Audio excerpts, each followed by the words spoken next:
کہ یار کل تک یہ ہمارے غلام تھے، ہم کوئی غلام ہیں؟ ہاں، اب یہ ہمیں ایبسولوٹلی ناٹ کہہ رہے ہیں، ٹھیک ہے؟ کل تک تو یہ غلام تھے، آج یہ کالے کپڑے پہن کے ایبسولوٹلی ناٹ کا انہوں نے بیج لگایا ہوا ہے، تو یہ کیسے ہو گیا؟ کس بندے نے ان کو زبان دے دی ہے؟ میرے ماں باپ امام حسین کے ماں باپ سے تو افضل نہیں ہے نا، انہوں نے تو اپنے سامنے حضرت علی پہ سب و شتم سن کے بھی انہی اماموں کے پیچھے نماز پڑھی ہے کہ ٹھیک ہے، حکم ہے کہ حکمرانوں کے پیچھے نمازیں پڑھنی ہے، ہمیں بھی کوئی فرق نہیں پڑتا۔ اچھا آپ سمجھ رہے ہو کہ میں ایکٹنگ کرتا ہوں، مجھے جینوئنلی کوئی غصہ نہیں آتا، اور میں اس کے اوپر اپنے آپ کو کریڈٹ نہیں دیتا، اللہ تعالیٰ نے مجھے ایسا کر دیا ہے الحمدللہ کہ مجھے واقعی کوئی غصہ نہیں آتا، ایک رتی برابر نہیں آتا، بلکہ میں بعض اوقات تو اپنی ہنسی بڑی مشکل سے کنٹرول کرتا ہوں، صحیح بات ہے، اور جو اندر لڈو پھوٹ رہے ہوتے ہیں کہ میری دعوت صحیح ٹارگٹ پہ لگی ہے، اسی لیے ان کی چیخیں نکل رہی ہیں۔ ہم کس بات کا یار اللہ کے بندو، جب یہ کام کرنا ہے تو اس کے ساتھ یہ چیزیں جڑی ہوئی ہیں۔ اگر دعوت لانچ ہوئی ہے تو بدر و احد جڑی ہوئی ہے۔ جس طرح سوشل میڈیا پہ لوگ تو کہہ رہے ہیں کہ عمران خان صاحب نے پیسے دے کے بندے رکھوائے ہیں، آپ کی آنکھوں پہ پردہ ہے، اگر آپ اس وشفل تھنکنگ میں اپنی زندگی گزار رہے ہیں تو آپ کی عقل کا اللہ علاج کرے۔ ٹھیک ہے چند لوگوں کو انہوں نے پیسہ دیا، لیکن لاکھوں لوگوں کے خرچے عمران خان صاحب اپنے گھر سے نہیں چلا رہے، وہ جنرلی بلیو کرتے ہیں کہ عمران خان صاحب ٹھیک کہہ رہے ہیں۔ عمران خان صاحب کو ملینز ٹین ایجرز ملے ہوئے ہیں جو ان کے حق میں ٹرینڈ چلاتے ہیں بغیر پیسے لیے۔ اس طرح ہمارے بھی لاکھوں میں اسٹوڈنٹس ہیں جو ہمارے کے بغیر یہ کلپنگ کر رہے ہوتے ہیں، میں نے کسی کے اوپر کوئی ڈیوٹی نہیں لگائی کہ اس نے کلپ بنانے ہیں، جتنے لوگ کلپ بنانے خود بنا رہے ہوتے ہیں۔ ایک کیسا بندہ ہے جنہوں سعودیہ بھی فنڈ دے رہے ہیں اور ایران بھی فنڈ دے رہے ہیں، ٹھیک ہے؟ وہ حقیقت ٹی وی والوں نے جب انٹرویو کیا تو انہوں نے مجھ سے پوچھا جی آپ کے پاس کون سا فون ہے جی آپ پاس خدا، یہاں تو ایک مولوی ہے جو آپ کا نام نہیں لیتا، وہ اشارہ بھی نہیں کرتا ورنہ آپ پہنچ جائیں گے، اس کے پاس کچھ لوگ گئے، انہوں نے کہا جی انجینئر صاحب کے پاس تو ویگو ڈالا ہے، وہ انہوں نے چھپا کے رکھا ہوا ہے۔ بھائی چھپا کے رکھنا ہے، میں عثمان بھائی کے حوالے نہ کروں جو بیچارے روزانہ جو ہے وہ مٹیریل اپنا لوڈ کرواتے ہیں اس کے اوپر رکشوں کے اوپر، میں ان کے حوالے کروں کہ مٹیریل لوڈ کرو تے غریب لوگوں جناب تسی تقسیم کرو، نو پروفٹ نو لاس ہوتے، خدا دا ناز ہے، کہانیاں بنائی ہیں۔ کیا محرم میں کالا سوٹ پہننا جائز ہے؟ ثواب کا کام ہے جی آج کل تو پہننا، محرم ابھی شروع نہیں ہوا، اس لیے تاکہ ان کو بتائیں آپ جنہوں نے نبی الاسلام کے اوپر جھوٹ باندھا ہے، یہ کتنا بڑا جھوٹ باندھا ہے انہوں نے، کہ انہوں نے نبی الاسلام کی طرف ایسی باتیں منسوب کی ہیں کہ کالا لباس جہنمیوں کا لباس ہے، حالانکہ کالا لباس نبی الاسلام کا سب سے مرغوب بلکہ کہنا چاہیے محبوب لباس ہے۔ آپ کا جھنڈا کالا تھا، ویسے تو آپ کو کہتے ہیں خراسان سے کالے جھنڈے آتے ہوئے دیکھو تو استقبال کرنا، اس میں خلیفۃ اللہ مہدی ہوں گے تو وہ بھی کالا سفید کروا لینا تھا نا۔ یہ حدیث نہیں مسند احمد کی بیان کرتے ہیں اور مشکات سے کرتے ہیں نا، اور جو صحیح مسلم میں اوپر تلے کئی احادیث ہے کہ نبی الاسلام جمعے والے دن کالی پگڑی پہن کے تو تقریر کیا کرتے تھے، فتح مکہ کے موقع پر آپ نے کالی پگڑی پہنی ہوئی تھی، یہ نہیں ان کو پتا۔ اور مسلم شریف میں حدیث ہے نبی الاسلام کا کسروانی طیالسی یعنی پرشین امپائر کا کالا جبہ جو کالا ہوتا تھا جس طرح سندھی اجرک ریڈ ہوتی ہے، وہ نکالا اسما بنت ابی بکر نے، اور انہوں نے کہا یہ رسول اللہ پہنتے تھے صلی اللہ علیہ وآلہ وسلم، ان کے بعد سیدہ عائشہ کے پاس آیا اور میں بڑی بہن تھی، ان کی وفات کے وقت میں نے لے لیا، نبی اسلام اسے پہنتے تھے اور ہم اس کا دھون مریضوں کو شفا کے لیے پلاتے ہیں۔ یہ صحیح مسلم شریف ہے، مولانا شریف نہیں۔ آپ کا کرتا بھی کالا، اور کالی کملی والے جو نعت تھی، وہ چٹی کملی والے کیوں نہیں ہے؟ وہاں نہیں کالا رنگ نظر آتا؟ یعنی رسول اللہ کا کرتا بھی کالا، آپ کی چادر بھی کالی، پگڑی بھی کالی، آپ پیچھے کون سی بات رہ گئی؟ وہ صحیح مسلم میں حدیث ہے، ہم عائشہ ہی کہتی ہیں نبی علیہ السلام نے ایک دفعہ کالی چادر اوڑھی ہوئی تھی اپنے سر مبارک پہ، اتنے میں حسن ابن علی آئے، ان کو اپنی چادر کے نیچے لیا، پھر حسین ابن علی، پھر سیدہ فاطمہ، پھر سیدنا علی، اور نبی علیہ السلام نے ان چاروں کو اپنی چادر کے نیچے لیا، اور اما عائشہ یہ منظر دیکھ لی ہیں، اور حضور نے کہا انما یرید اللہ لیذھب عنکم الرجس اہل البیت ویطہرکم تطہیرا، اے نبی کے گھر والو، اللہ تو صرف اتنا ہی چاہتا ہے کہ تم سے ہر طرح کی ناپاکی دور کر دے اور تمہیں خوب صاف ستھرا کر دے۔ اسے حدیث کسا کہا جاتا ہے، چادر والی حدیث جو مسلم شریف میں بھی ہے اور اہل تشیع کے ہاں بھی پائی جاتی ہے۔ تو کالا لباس ضرور پہنے، میں تو کہتا ہوں محرم میں پہنے، اور لوگ پہنتے ہیں، اب تو لوگ زبردستی، ہمارے پاس ایک بھائی ہے جو پہلے وہابی تھے یعنی اہل حدیث، وہ وہابی مولانا کی مسجد میں لاہور میں وہ جو گلے پھاڑنے والے دو بھائی ہیں نا، ان کے پیچھے وہ جمعہ پڑھتے تھے، تو وہ یہاں آئے، وہ کہتے ہیں میں تو اب جمعے میں پہلی صف میں محرم میں جو ہے نا کالے کپڑے پہن کے بیٹھتا ہوں۔ تو میرے بھائی جب یہ ہوگا تو ان کو تو تکلیف ہوگی، یہ تو ہوگا کہ یار کل تک یہ ہمارے غلام تھے، ہم کوئی غلام ہیں؟ ہاں، اب یہ ہمیں ایبسولوٹلی ناٹ کہہ رہے ہیں. ٹھیک ہے, کل تک تو یہ غلام تھے, آج یہ کالے کپڑے پہن کے ایبسولوٹلی ناٹ کا انہوں نے بیج لگایا ہوا ہے. تو یہ کیسے ہو گیا ہے؟ کس بندے نے ان کو زبان دے دی ہے؟ تو وہ بھائی کہہ رہے ہیں میں مسلسل محرم کے 10 دن یہ کالے کپڑے پہن کے, اور جتنے جمعے آئے ہیں میں مسلسل وہ پہلی صف میں جا کے نماز بھی پڑھتا ہوں ایسے کر کے کہ کوئی مجھے پوچھے تو صحیح کہ تنو کیا ہو گیا. لیکن میں نے آپ کو بتایا کہ حسینی آج بھی دلیر ہیں, اس زمانے میں بھی دلیر تھے, اور بنو امیہ کے خدمت گزار اس زمانے میں بھی بزدل تھے, آج بھی بزدل ہیں. جرت نہیں ہے کہ پوچھ لیں, پوچھیں گے تو کیا ہوگا, وہ کہے گا نکال صحیح مسلم تیری کتاب ہے. تو آپ مسلم شریف سے وہ انکار کریں گے, ممبر سے نہ اتار لیے جائیں, نجی محفلوں میں جو مرضی بھونکیں. وہ میں نے بتایا نا کہ نجی محفلوں میں جو مرضی آپ کہیں, آئینی طور پہ تو پرائم منسٹر سربراہ ہے اس ملک کا. اگر آپ سامنے آگے بولیں گے تو آپ کے خلاف پٹیشن جائے گی سپریم کورٹ میں, چاہے آپ کسی بھی بڑی سے بڑی پوسٹ کے اوپر ہیں کسی ادارے کی. جو کچھ کرنا ہے چھپ چھپا کے آپ نے کرنا ہے. اس طرح یہ مولوی بھی چھپ چھپا کے بخاری مسلم کے خلاف سازش کر سکتے ہیں, سامنے آگے کریں گے تو لوگ کہیں گے اوے منکرین حدیث, اوے پرویزیو, اوے رسول اللہ کے گستاخو, حدیثوں کا انکار کرتے ہو, لو ساڑھے ممبرا تم. سمجھ آئی آپ کو؟ اس لیے ان کی جوڈیشری کی سٹیٹمنٹ کوئی اور ہوتی ہے, پبلک سٹیٹمنٹ کوئی اور ہوتی ہے, اور خواص کے اندر سٹیٹمنٹ کچھ اور ہوتی ہے. یہ جو مختلف فرقوں کے علماء ہیں یہ اپنے اپنے طالب علموں کو مرزا علی کے لیکچر سننے کو منع کیوں کرتے ہیں؟ کہتے ہیں گمراہ ہو جاؤ گے. اس سے بڑی اور ہماری کیا جیت ہے مجھے بتائیں؟ ہم کہتے ہیں سب کو سنو, ہدایت پا جاؤ گے. ظاہر ہے اب تو جتنے لوگ ہیں وہ کہتے ہیں علی بھائی اب آپ کے بعد کس کو سنیں, نہ آیت کوئی بیان کر رہا ہوتا ہے نہ حدیث بیان کر رہا ہوتا ہے. تو اب میرا صبر دیکھیں کہ میں کیسے جمعے کی نماز پڑھتا ہوں گا کسی امام کے پیچھے جو کہانیاں کراتا ہوگا, الٹا میرے خلاف تقریر کر رہا ہوگا. تو میرے اندر بڑا حوصلہ ہے, میں امام حسین کو یاد کر لیتا ہوں. ٹھیک ہے نا, میرے ماں باپ امام حسین کے ماں باپ سے تو افضل نہیں ہے نا. انہوں نے تو اپنے سامنے حضرت علی پہ سب و شتم سن کے بھی انہی اماموں کے پیچھے نماز پڑھی ہے کہ ٹھیک ہے حکم ہے کہ حکمرانوں کے پیچھے نمازیں پڑھنی ہے, ہمیں بھی کوئی فرق نہیں پڑتا. اچھا آپ سمجھ رہے ہو کہ میں ایکٹنگ کرتا ہوں, مجھے جینوئنلی کوئی غصہ نہیں آتا, اور میں اس کے اوپر اپنے آپ کو کریڈٹ نہیں دیتا. اللہ تعالیٰ نے مجھے ایسا کر دیا ہے الحمدللہ کہ مجھے واقعی کوئی غصہ نہیں آتا, ایک رتی برابر نہیں آتا. بلکہ میں بعض اوقات تو اپنی ہنسی بڑی مشکل سے کنٹرول کرتا ہوں.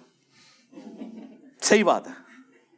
اور جو اندر لڈو پھوٹ رہے ہوتے ہیں کہ میری دعوت صحیح ٹارگٹ پہ لگی ہے, اسی لیے ان کی چیخیں نکل رہی ہیں. مجھے خوشی ہوتی ہے کہ واقعی صحیح جگہ بات پہنچی ہے. غم کس بات کا یار, اللہ کے بندو, جب یہ کام کرنا ہے تو اس کے ساتھ یہ چیزیں جڑی ہوئی ہیں. اگر دعوت لانچ ہوئی ہے تو بدر و احد جڑی ہوئی ہے. ہاں, صرف یہ نہیں ہے کہ کعبے میں کھڑے ہو کے تو آپ نے جو ہے وہ 8 رکعت کے اندر جو ہے ایک سپارہ پڑھ لینا ہے حضور کے پیچھے. ہاں, صرف یہ نہیں ہوگا. ہاں, یہ رات کا قیام ہے, دن کا قیام ابھی باقی ہے. حضور کا بھی رات کا قیام بہت آسان تھا, ہاں مشکل تھا دن کا قیام. اسی لیے پھر آیا یا ایھا المدثر قم فانذر, اٹھ اور اب ڈر سنا. پہلے تو آپ رات کا قیام کرتے تھے, سارے انجوائے کر رہے تھے, قرآن سنتے تھے, روتے تھے. جس طرح آج کل بھی آپ دیکھتے ہیں لوگ رونا دھونا تو بڑا آسانی سے کر لیتے ہیں, لیکن دن کا قیام کتنا مشکل. تلوار اٹھانی پڑی, جان بھی گئی, تکلیفیں بھی اٹھانی پڑی. دن کا قیام, یہ دعوت و تبلیغ کا کام دن کا قیام ہے. دن کا قیام بہت مشکل ہے, رات کا قیام آسان ہے. تو لہذا صبر کریں, کوئی مسئلہ نہیں ہے. تو وہ کہتے ہیں کہ جی باقی تو منع کرتے ہیں. ہم اس لیے منع نہیں کرتے میرے بھائی کہ ہمیں پتہ ہے کہ جس کو بھی سنے گا نا اسے اور پتہ چل جائے گا کہ واقعی یار یہ تو کہانیاں کراتے ہیں. آپ مجھے بتائیں اگر مصباحی صاحب حفظہ اللہ نہ ہوتے, میں کہاں سے کوئی بندہ لے کے آتا جو کہتا کہ انجینئر محمد علی مرزا کو کیا پتا کہ بابا کیا ہوتا ہے. بابے کا ایک اپنا ہی وکھرا جہاں ہوتا ہے, ہاں اس کا ایک اپنا ہی جہاں ہوتا ہے, اور اس کی باتوں میں بھی نہیں آنا آپ نے. اور ساتھ کہہ رہے ہیں کہ اس کو جو پیچھے سے پیسے مل رہے ہیں نا وہ نظر آ رہے ہیں. اور یہ بات کرتے ہوئے ساتھ ہی ایک بندے نے آ کے 500 کا نوٹ ان کے اس میں رکھا ہے اور وہ انہوں نے پکڑا. ہمیں پیچھے سے آ رہے ہیں, آپ کو تو سامنے سے آ رہے ہیں. اب انجینئر مرزا محمد علی کو کیا پتہ بابا ہوتا کیا ہے؟ وہ تو اس کو تو حضرت جی جو پیچھے سے پیسے آ رہے ہیں نا اس کو تو وہ نظر آ رہا ہے، اس کو کیا پتہ بابا ہوتا کیا ہے؟ بابا اپنے زمانے میں ایک زمانہ ہوتا ہے، بابا اپنے جہاں میں ایک جہاں ہوتا ہے، اس کا وکھرے ایک جہاں ہوتا ہے، یہ اس کو نہیں پتہ اور نہ اس کی باتوں میں آنا ہے انشاءاللہ۔ میرا ارادہ بن رہا ہے کیونکہ اب وہ ہمارے بابوں کی طرف آ رہا ہے اور ہم نہیں اپنے بابوں کی برداشت کر سکتے۔ منوس تجھے کیا پتہ بابے ہوتے کیا ہیں، تجھے کیا پتہ باجزید کہتے کس کو ہیں، تجھے کیا خبر جنید کس ہستی کا نام ہے حضرت، اس لیے اس کی بات بھی نہ سنا کرو حضرت، وہ بھی دل میں شک ڈال دے گی حضرت۔ اور انشاءاللہ بس میں توفیق مانگ رہا ہوں اپنے اللہ سے، بڑی جلدی میں نے انشاءاللہ اس کا رد شروع کرنا ہے۔ ایمی بکواس کر رہا ہے اپنے کمرے میں بیٹھ، یہ کیا ہوا، تیرا کمرہ، تیرا کیمرہ، تیرے ہی لوگ، تیری کتابیں، تیری باتیں، کسی دن ہمیں بھی بلا نا، تو اسی طرح لائیو چلا نا بھائی، تیری اپنی دنیا، تیری اپنی باتیں، یہ کیا حضرت ہوا؟ اس لیے میرے دوستو آپ بھی تھوڑا آپ بھی دیکھو نا حضرت، وہ کیا بھائی، اگر وہ اتنا ہی حق پہ ہے تو کیوں ڈرتا ہے؟ ہم نہیں گنے لے کے جائیں گے اور ہمیں گن کی لوڑ ہی نہیں، ہم تو درود والے ہیں حضرت، ہم نہیں برود والے حضرت، ہمارا درود ہی ہمارا برود ہے حضرت، ہمیں نہیں لوڑ کوئی بھی حضرت، ہم نہیں برود والے حضرت، ہمارا درود ہی ہمارا برود ہے حضرت، ہمیں نہیں لوڑ کوئی بھی حضرت، بلائے نا حضرت، اگر وہ اتنا ہی سچا ہے۔ اگر اصل میں لوگوں کا بھی تھوڑا مزاج بن گیا ہے کہ باطل کو جلدی تسلیم کر لیتے ہیں حضرت، بات اتنی جلدی نہیں حضرت جی، اگر چلو 100 نکال دیا تو کیا 1300 سالوں سے دنیا باطل پہ تھی، آج تو حق والا جم پڑا ہے، تجھے کیا نظر آ گیا الو کے پٹھے؟ تو بہرحال یہ جو ہے نا کتابیں پڑھا کرو حضرت جی، خود دیکھا کرو کہ ہمارے بڑے تھے کیا ہے۔ اور آپ کیا سمجھتے ہیں جب یہ آپ جملے بولتے ہیں تو مجھے ڈسکریج کر رہے ہیں؟ عام آدمی پہ جب جھوٹا الزام لگتا ہے نا تو ڈسکریج ہوتا ہے، میں خوش ہوتا ہوں کہ یا اللہ مجھے تو پتا ہے نا مجھے پیچھے سے کوئی پیسہ نہیں آ رہا، اس کا مطلب میں واقعی حق کے اوپر ہوں، میری تو ایمان میں اور اضافہ ہوتا ہے۔ آپ کیا سمجھتے ہیں اس کی وجہ سے میں ڈسکریج ہو جاؤں گا؟ اور پھر دیکھیں کس طرح انہوں نے بے دھڑک الزامات وہ لوگ لگا رہے ہیں جن کو سعودیہ سے فنڈنگ آتی ہے، ہمیں کہتے ہیں ان کو ایران سے فنڈنگ آتی ہے، جسے ایران سے فنڈنگ آتی ہے وہ کہتے ہیں اسے سعودیہ سے فنڈنگ آتی ہے۔ کہنے رہی وہ ٹرکاں دے ٹرک سعودیہ والے نے پمفلٹ بھیجے سن، ادو تک 5B نہیں سی نہ آیا تو سعودیہ دے کھاتے چ پہ کے میرے توحید والے اور نماز والے پمفلٹ ہوں پتہ لگ گیا جے۔ ایک کیسا بندہ ہے جنہوں سعودیہ بھی فنڈ دے رہا ہے اور ایران بھی فنڈ دے رہا ہے، ٹھیک ہے۔ وہ حقیقت ٹی وی والوں نے جب انٹرویو کیا انہوں نے مجھ سے پوچھا جی آپ کے پاس کون سا فون ہے جی آپ پاس، خدا یہاں تو ایک مولوی ہے جو اب میں نام نہیں لیتا، وہ اشارہ بھی نہیں کرتا ورنہ آپ پہنچ جائیں گے، اس کے پاس کچھ لوگ گئے، انہوں نے کہا جی انجینئر صاحب کے پاس تو ویگو ڈالا ہے، وہ انہوں نے چھپا کے رکھا ہوا ہے۔ بھائی چھپا کے رکھنا ہے، میں عثمان بھائی کے والے نہ کروں جو بیچارے روزانہ جو ہے وہ مٹیریل اپنا لوڈ کرواتے ہیں اس کے اوپر، رکشوں کے اوپر، میں ان کے حوالے کروں کہ مٹیریل لوڈ کرو تے غریب لوگوں جناب تسی تقسیم کرو، نو پرافٹ نو لاس ہوتے، خدا دا نا جے کہانیاں بنائی ہوئی ہیں۔ علی بھائی آپ بھی اپنے طلباء سے کہیں کہ ان سارے فرقوں کو تبلیغ کریں۔ جی ہمارے طلباء وہ کچھ کر رہے ہیں کہ جو یقین کریں تنخواہ دے کے بھی نہیں کروایا جا سکتا۔ جس طرح سوشل میڈیا پہ لوگ تو کہہ رہے ہیں جی عمران خان صاحب نے پیسے دے کے بندے رکھوائے ہوئے ہیں، آپ کی آنکھوں پہ پردہ ہے، اگر آپ اس وشفل تھنکنگ میں اپنی زندگی گزار رہے ہیں تو آپ کی عقل کا اللہ علاج کرے۔ ٹھیک ہے چند لوگوں کو انہوں نے پیسہ دیا لیکن لاکھوں لوگوں کے خرچے عمران خان صاحب اپنے گھر سے نہیں چلا رہے، وہ جینولی بلیو کرتے ہیں کہ عمران خان صاحب ٹھیک کہہ رہے ہیں۔ عمران خان صاحب کو ملینز آف ٹین ایجرز ملے ہوئے ہیں جو ان کے حق میں ٹرینڈ چلاتے ہیں بغیر پیسے لیے۔ اس طرح ہمارے بھی لاکھوں میں اسٹوڈنٹس ہیں جو ہمارے کے بغیر یہ کلپنگ کر رہے ہوتے ہیں۔ میں نے کسی کے اوپر کوئی ڈیوٹی نہیں لگائی کہ اس نے کلپ بنانے ہیں، جتنے لوگ کلپ بنا رہے ہیں خود بنا رہے ہوتے ہیں۔ ہمارا وہی کلپ ہوتا ہے جو ہم اپنے آفیشیل پیج سے لانچ کرتے ہیں۔ باقی ہاں ایک چیز ہے کہ ہم نے تھوڑی جرت کی ہے بلکہ حوصلہ کیا ہے کہ اجازت دی ہے کہ ہماری ویڈیو کوئی بھی کانٹ چھانٹ کے بغیر اپلوڈ کر سکتا ہے، ہم کوئی کاپی رائٹ نہیں بھیجیں گے۔ یہ چند ایک لوگوں کو جو کاپی رائٹس گئے ہیں نا ہماری طرف سے نہیں گئے، بعض اوقات آپ پیچھے بیک گراؤنڈ ساؤنڈ ایسی لگاتے ہیں اس کے اوپر کاپی رائٹ آ جاتا ہے۔ بعض لوگوں نے عمر سیریز کے کلپ اپلوڈ کیے ہیں ہماری ویب سائٹ سے ڈاؤن لوڈ کر کے، انہیں کاپی رائٹ ہے، وہ ہم نے نہیں بھیجا۔ عمر سیریز یوٹیوب پہ وہ اپلوڈ نہیں کرنے دیتے ہیں MBC والے، تو جو ہم نے اردو ڈبنگ کے ساتھ کی ہوئی ہے اس کے پیچھے ویژولز تو عربی والے چل رہے ہیں نا، وہ اسٹرائک وہ بھیجتے ہیں، ہم نہیں بھیجتے۔ اس دفعہ کیبل ٹی وی کے اوپر پچھلے رمضان میں بھی پوری عمر سیریز چلی ہے، ٹھیک ہے، اور اس پہ ہمارا ٹیگ اہلسنت پاک .com نظر آتا ہے۔ ہم نے باقاعدہ آن پیمنٹ انڈیا میں چند بھائیوں نے یہ کام کروایا تھا تو ہم نے ان سے خریدی تھی، اپنی ویب سائٹ پہ فری رکھی ہے، کیبل ٹی وی پہ چل رہی ہے.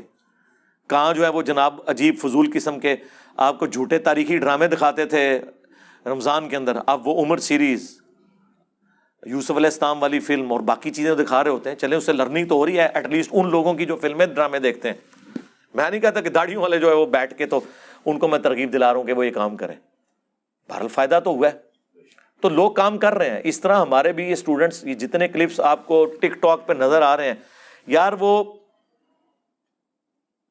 ٹک ٹاک کے اوپر 1 ملین سے زیادہ سبسکرائبرز یا فالوورز کہہ لیں، کوئی بھی لفظ جس بندے کے ہیں نا، وہ بندہ یار ایک فیکٹری میں دہاڑی کے اوپر ملازم ہے. انگریزی تو دور کی بات، اس کی اردو بھی ٹھیک نہیں ہے. اس نے اپنے شوق سے بنایا. وہ مجھے بھی بہت بعد میں پتا چلا، جب اس کے 1 ملین ہونے والے تھے تو مجھے پتا چلا یہ بندہ ہے. اس کے پاس اتنا کرایہ نہیں تھا کہ مجھے آ کے مل سکے. پھر میں نے اسے کرایہ دے کے بلوایا ادھر، اس کی حوصلہ افزائی کی. اللہ کے لیے مجاہد لگے ہوئے. آپ جو تنخواہیں دے کے بندے رکھتے ہیں نا، ہمارے بندے تو فریلی وہ کام کرتے ہیں اللہ کی رضا کی خاطر، وہ سارے کام کر رہے ہوتے ہیں. اسی یہ نہ سمجھیے گا، سوشل میڈیا پہ آپ کسی بھی اسلامک ٹاپک کے اوپر جا کے یوٹیوب پہ سرچ کریں، ہماری ایک ویڈیو نہیں سینکڑوں ویڈیو کھل جاتی ہیں. اس لیے کہ ہم نے مختلف چینلز کو اجازت دی ہوئی ہے. ہزاروں میں چینلز ہیں جنہوں نے ہماری ویڈیو اپلوڈ کی ہوئی ہیں، ہزاروں میں. #، انجینئر محمد علی مرزا لکھیں نا آپ جا کے گوگل میں، آپ کو پتا چل جائے گا کتنے چینلز ہیں اور کتنی ویڈیوز ہیں. تو یہ سارے کے سارے لوگ وہ ہیں کہ جو اپنے اون پہ کر رہے ہیں. ہم نے اجازت اس لیے دی ہے کہ ہم دین کا کام چاہتے ہیں، اور دوسرے اس لیے اجازت نہیں دیتے کہ وہ پیسہ کماتے ہیں. وہ کہتے ہیں اگر آپ ویڈیو بنائیں گے، میں آپ کو بتاؤں پاکستان لیول کے علماء ہیں جن کی ویورشپ ہے، مفتی ہیں، وہ باقاعدہ سٹامپ پیپر پہ ایگریمنٹ کرتے ہیں کہ 40% ہمارا 60% تمہارا، تب ویڈیو اپلوڈ کرنے دیں گے، ورنہ سٹرائک پھینک کے چینل ڈیلیٹ کروا دیتے ہیں. اب میں نام نہیں لیتا، بالکل پرسنل ہو جائے گا. ہم یہ نہیں کرتے. لوگ کہتے ہیں انجینئر صاحب کے اتنے کلپ کہاں سے آ گئے، اتنے مارکیٹ میں کیسے کلپ پھینکتے رہتے ہیں. بھائی آپ بھی اجازت دیں اور بات بھی کوئی کریں کہ لوگ سنیں. یہ نہیں ہے کہ اور لوگ کہتے ہیں بند کمرے میں بیٹھا. تسی بند کمرے کے تسی منارے پاکستان کھلو کے نا لکھاں دا مجمع وہ سامنے ریکارڈنگ کرا کے یوٹیوب تے چڑھاؤ، میں تک نہ تو کون ویکھدا ہے. کوئی مواد بھی ہوگا تو دیکھیں گے نا. اچھا یہ جتنے بند کمرے کی بات کر رہے ہیں خود اکیلے بیٹھ کے میرے خلاف ویڈیو ریکارڈ کرا رہے ہوتے ہیں. بند کمرے کا تو مسئلہ ہی نہیں ہے. مسئلہ یہ ہے کہ آپ کو لوگ نہیں سنتے، زیادہ سے زیادہ میمز کے لیے سنتے ہیں.